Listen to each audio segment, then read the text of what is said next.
Assalamualaikum. Waalaikumsalam. Pagi semuanya. Pagi Pak. Wah, semangat nih, bagus nih, kayak gini nih, semangat, saya suka. Untuk Saya wah, udah bersih rumahnya bawahnya.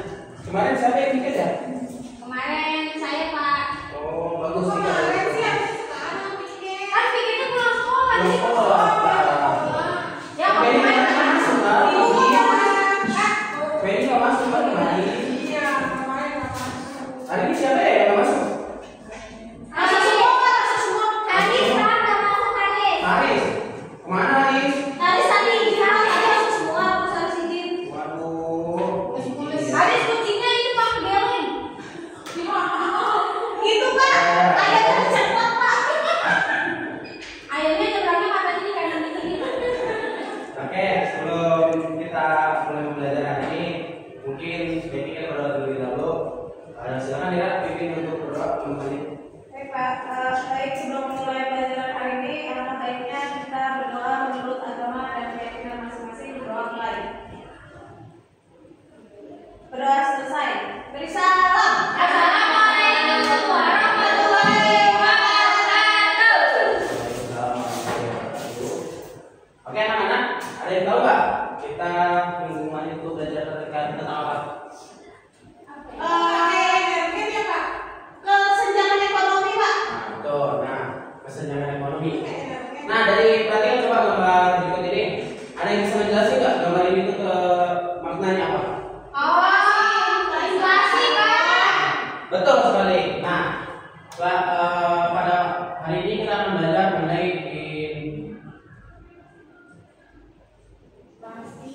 baca Pak. Kebaca Pak, kacamata saya udah bener Pak. Oke, Nika. Baca Pak. Nah, inflasi.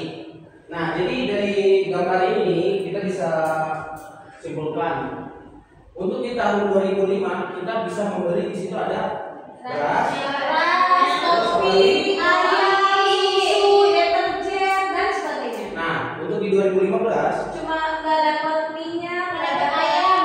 Iya, kok ayam, nah, ayam. di tahun 2025 kita hanya dapat beras. Mas bawah saya pasien. Maka itulah yang disebut inflasi. Jadi secara definisi menyeluruhnya yaitu apa itu inflasi? Nah, inflasi adalah situasi di mana harga barang dan jasa secara umum terus-menerus naik dalam periode tertentu. Kayak tadi contohnya itu kayak beras dan yang lain-lain itu mengalami kenaikan harga sehingga yang tadinya uang 100.000 bisa membeli aneka barang, namun sekarang hanya bisa membeli satu barang saja. Nah, untuk ciri-ciri dari inflasi itu ada 3. Yang pertama ada terjadi kenaikan harga barang. Yang kedua, kenaikan barang terjadi secara umum dan menyeluruh. Jadi nggak di satu daerah aja ya.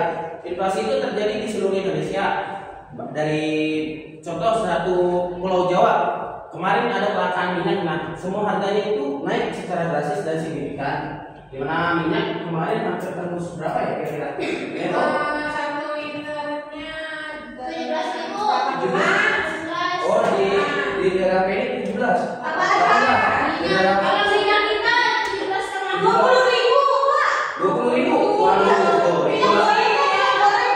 Iya, Bisa bisa 20.000 Mas, minyak turun bukan? 20.000. Ya, Nah, ya, itulah bisa dikatakan inflasi juga. Kemudian kenaikan harga berlangsung secara terus-menerus.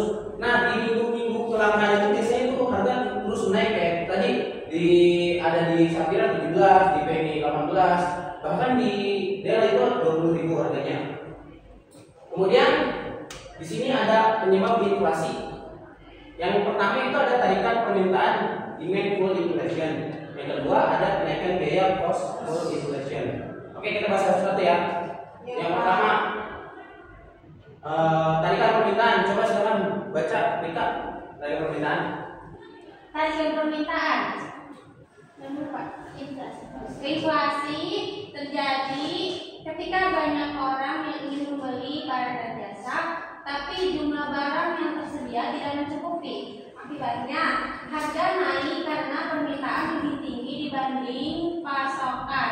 Hal ini sering terjadi saat menjelang hari-hari besar seperti Lebaran, Natal, dan Tahun Baru. ketika permintaan barang meningkat tajam. Oke, betul ya. Inflasi ini terjadi karena banyak orang yang ingin membeli barang dan jasa, tapi jumlah barang yang tersedia itu tidak mencukupi. Kayak tadi minyak ya. Minyak itu karena kelangkaan itu sendiri, jadi banyak nih orang yang mau beli. Nah, makanya harganya itu naik. Yang kemudian itu kenaikan biaya. Daging ya Pak, kalau Nah, betul ini kayak daging. Nah, di bulan puasa terutama ya, di Lebaran seperti acara hari raya dan lainnya. Nah, harga daging itu melonjak naik, yaitu salah satu contoh dari inflasi di saat ini semua. Namun dari inflasi itu tidak terjadi dalam jangka waktu lama ya, hanya tertentu seperti di bulan Ramadan saja. Iya Pak, tapi waktu kemarin mama saya mau beli jeko juga naik. Kalau lebih mahal jeko daripada daging. Oh iya. Iya. Iya, sekarang Iya, minyak aja yang mau diambil. Bisa jadi itu salah satu penyebabnya inflasi ya. Jadi Iya, jeko teh ya, terutama untuk kelangkaan itu sendiri karena buah itu sendiri itu terjadi musiman ya, sehingga dia itu bisa dikatakan inflasi. Kemudian ini penyebab kedua adalah kenaikan biaya. Kenaikan biaya ini produksi, di mana biaya produksi barang dan jasa yang meningkat seperti kenaikan harga bahan bakar. Kemarin di kita sempat terjadi namanya Pertamax oplosan. Nah ini yang bisa menyebabkan inflasi, di mana harga bahan bakar itu naik sehingga kendaraan yang biasanya mengirim sayur tepat waktu itu mengalami penundaan karena bahan bakarnya naik. Kemudian kesulitan juga untuk membeli bahan bakar saat ini. Yang kemudian itu jenis-jenis inflasi di sini ada 3, ada berdasarkan penyebab, berdasarkan tingkat keparahan, jenis inflasi inflasi berdasarkan asalnya. Yang pertama dibagi menjadi 2, yaitu demand full inflation dan cost full inflation. Kalian bisa baca, coba silakan ini baca yang berdasarkan tingkat keparahannya. Iya. Ya betul. Jenis inflasi. Ya kan Pak? Iya betul. Itu yang dimana inflation. Jenis inflasi ini terjadi karena permintaan barang dan jasa lebih tinggi daripada penawaran. Saat masyarakat membeli lebih banyak barang daripada yang tersedia, dapat menyebabkan harga naik karena stoknya terbatas. Oke, selanjutnya ini ada inflasi berdasarkan asal. Ini ada 4 poin, gak usah dibaca ya, kebanyakan. Yang pertama saya jelasin aja. Yang pertama ada inflasi ringan, yaitu di bawah 10%. Inflasi ringan itu jadi inflasi rata-ratanya di bawah 10%. Untuk sedang estimasi dari 10 sampai 30. Inflasi berat 30 sampai 100. Hyperinflasi itu di atas 100. Contoh yang paling nyata ya untuk saat itu yaitu Zimbabwe pada tahun 2000-an. Itu bisa dikatakan hyperinflasi karena untuk membeli satu buah tomat aja perlu bertumpuk-tumpuk uang Zimbabwe itu sendiri. Nah itu yang dikatakan hyperinflasi. Di Indonesia inflasi saat ini masih dikatakan normal karena masih di bawah 10%. Masih inflasi ringan. Karena jarang terjadi, biasanya terjadi hanya di bulan puasa, hari-hari tertentu. Halo. Hai. Selamat. Kelihatannya udah pada sarapan belum? Coba kita bangun dulu, ayo biar semangat, kita pemanasan dulu. Bangun. Safira bangun dong. Teman-temannya bangun. Oke, di sini kita melakukan tepuk semangat. Kalau enggak gini aja. Kalau saya bilang pagi, kalian tepuknya 1. Pagi 1, siang 2, sore 3, malam dan tepuk tangan, betul. Oke, siap. Pagi, siang, sore, malam. Pagi, sore, malam. Nah, nanti kalau ada yang salah kita suruh nyanyi di depan ya, biar seru. Oke, siap, biar ke sana, siap.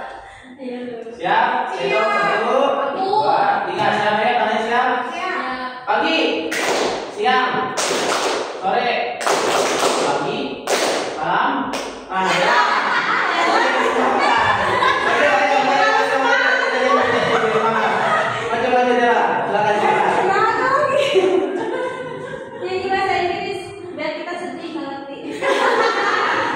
Menyanyi apa?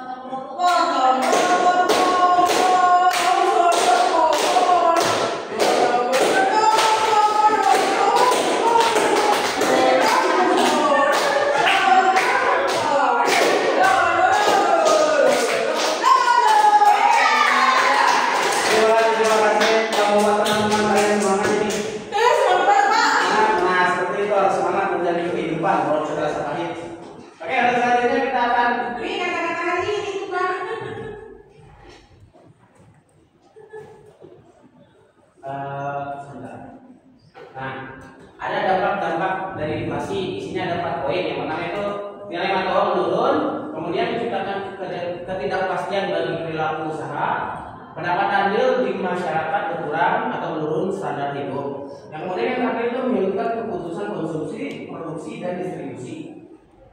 Jadi di sini dampak inflasi cukup signifikan ya, di mana nilai mata uang itu menurun jelas. Yang tadinya seperti gambar yang kita bahas di awal, kita bisa membeli berbagai macam barang hanya dengan 100.000. Namun ketika inflasi, untuk membeli satu barang pun butuh memerlukan beberapa uang.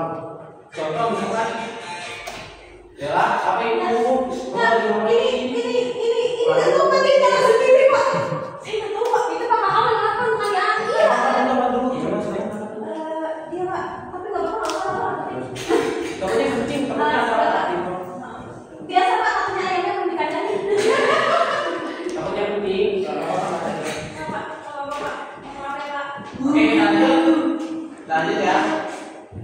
Nah, itu menciptakan ketidakpastian bagi pelaku usaha. Inflasi ya betul, menciptakan ketidakpastian bagi pelaku usaha. Dengan menurunnya nilai mata uang, para pelaku usaha kemungkinan kesulitan untuk menjalankan usahanya itu sendiri. Yang ketiga itu menurunkan standar hidup. Ya jelas, biasanya kita 100.000 membeli daging ya, ini hanya bisa membeli telur 2 bahkan sampai 1 kilo pun tidak bisa dalam uang 100.000 ketika terjadinya inflasi. Cara mengatasi. Nah, cara mengatasi inflasi yang pertama ada kebijakan moneter. Coba segera bisa baca. Kebijakan moneter adalah langkah pemerintah untuk mengatur jumlah uang yang beredar dan daya beli masyarakat. Untuk mengatasi inflasi yang tinggi, pemerintah dapat mengurangi jumlah uang yang beredar. Nah, kemudian ada kebijakan fiskal. Coba silakan. Nggak kelihatan Pak. Kelihatan. Fokusnya ya. Silakan. Lagi, Baik, silakan. kebijakan fiskal melibatkan pengaturan pendapatan dan pengeluaran negara. Untuk menekan inflasi, pemerintah dapat meningkatkan tarif pajak dan mengurangi belanja negara. Nah, betul. Nah, untuk cara mengatasi inflasi ini ada 2. Yang pertama itu kebijakan moneter, yang kedua kebijakan fiskal. Kebijakan moneter itu kebijakan yang mengatur jumlahnya uang beredar. Untuk kebijakan fiskal sendiri itu kebijakan melibatkan. Nah, iya betul. Ini untuk kebijakan fiskal itu kebijakan yang dilakukan pemerintah di mana pengeluarannya itu dibatasi. Salah satunya yaitu misalkan untuk sekarang ada namanya efisiensi. Nah, itu salah satu untuk mengatasi kebijakan untuk mengatasi inflasi itu sendiri. Untuk kebijakan moneter itu menaikkan suku bunga contohnya ya. Namun itu untuk minggu depan kita bahas yang ini. Nah, untuk minggu kali ini kita akan melakukan kegiatan beberapa kelompok. Di sini kita akan membagi 2 kelompok, yang kelompok 1 dan kelompok 2. Tetapi saya ini ada sertifikasinya.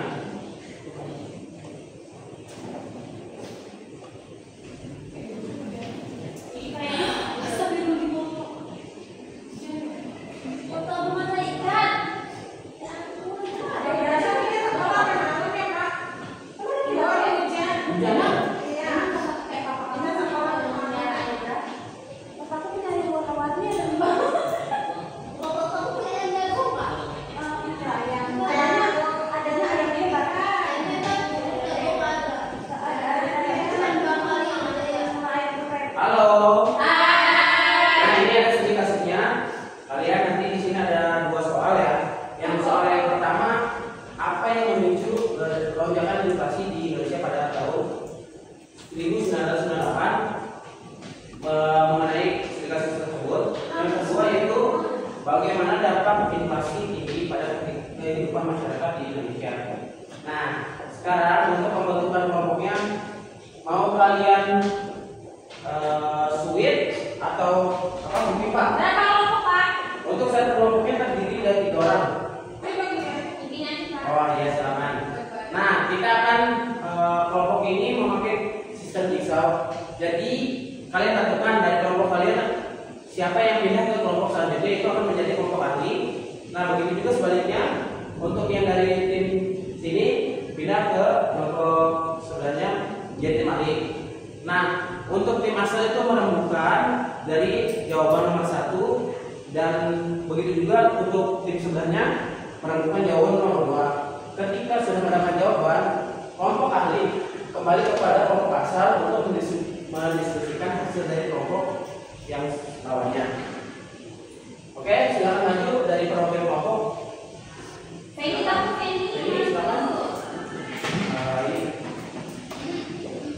Supaya adil memilihnya cari di mana? Sweet. Oke, silakan. Ini yang mana di kanan? Kanan. Kanan. Ini silakan. Ini. Oke, ini sisanya ya. Oke. Ini dapat soal berapa Pak? 1. Jadi bagaimana dampak inflasi? Penny. 2. Ini berarti 1 ya. Oke, silakan diskusikan.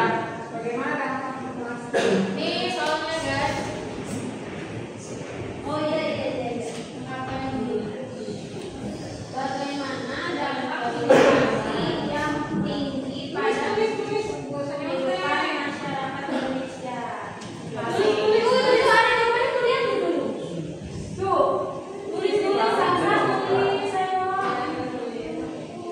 Ini aku dari Facebook. Pak ini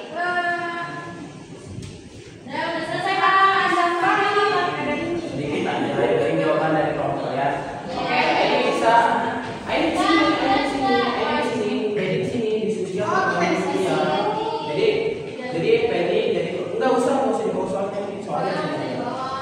Penny jadi Saya mendiskusikan ya.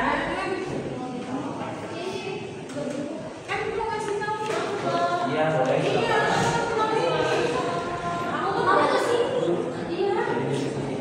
Nanti kalau udah dapat jawabannya baru kita tutup komunikasi untuk informasi itulah yang dinamakan misal.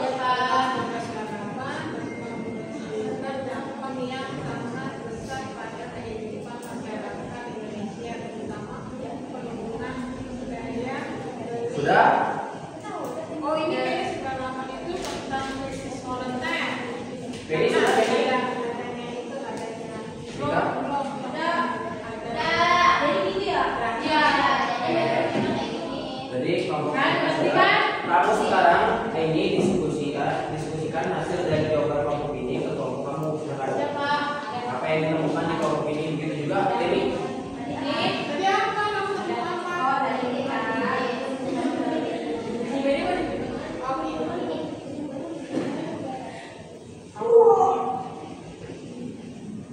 Oke, sudah? Kamu udah ngerti kan? Ya. Udah baca belum? Silahkan presentasikan masing-masing perwakilan kelompok berapa. Silakan. Yeay, semangat Penny. Ini yang lagi. Ini Penny. Nilainya berapa yang banyak ya? Siap. Jadinya tahun 1998 adanya penurunan permintaan atau penurunan dari ekonomi pada saat itu karena adanya krisis ekonomi di Indonesia. Adanya jadinya penurunan daya beli karena pada saat itu banyak kemitraan yang tutup, terus kelaparan, terus kesenjangan sosial, ketidakstabilan sosial, politik. Pada saat itu dilihat tahun 1998 adanya kudeta, adanya pergantian Presiden Soeharto digulingkan, jadi banyak demo. Dari harga ayam cuma 3.500 sekarang jadi 35.000. Oke, tepuk tangan untuk diri semuanya. Oke, silakan duduk. Perwakilan dari kelompok selanjutnya. Salsa, silakan Salsa. Presentasikan hasil diskusinya. Apa yang memicu lonjakan inflasi di Indonesia pada tahun 1998? Jadi lonjakan inflasi di Indonesia pada tahun tersebut itu dipicu oleh beberapa faktor, termasuk depresiasi nilai tukar rupiah yang dramatis, krisis perbankan yang parah, ketidakpastian politik dan ketimpangan sosial, serta pertumbuhan yang beredar. Oke, kalau tepuk tangan semuanya. Kelas ini cukup luar biasa ya, cukup aktif, interaktif ya, terutama pada kelompok diskusi. Untuk minggu depan kita akan membahas mengenai tadi ya kebijakan moneter dan kebijakan fiskal. Mohon dipersiapkan. Pada pertemuan kali ini saya ada sedikit kata-kata motivasi untuk kita semua. Kata-kata motivasi ini mungkin akan sangat bermanfaat lah bagi kalian ke depannya. Saya punya kata-kata motivasi. Membacalah jika kamu ingin mengenal dunia, menulislah jika kamu ingin dikenal dunia, dan berilmulah jika kamu ingin memimpin dunia. Maka dari itu kita harus semangat untuk selalu belajar, semangat dalam sekolah, semangat walaupun kita diterjang hujan dan badai, kita harus tetap semangat meraih ilmu. Semangat, jaga kesehatan. Mungkin sekian dari Bapak, saya cukupkan hari ini. Wassalamualaikum warahmatullahi wabarakatuh. Selanjutnya ada siapa? Olahraga. Ya. Nanti ini kalau bantu Bapak nanti ke kantor. Terima kasih.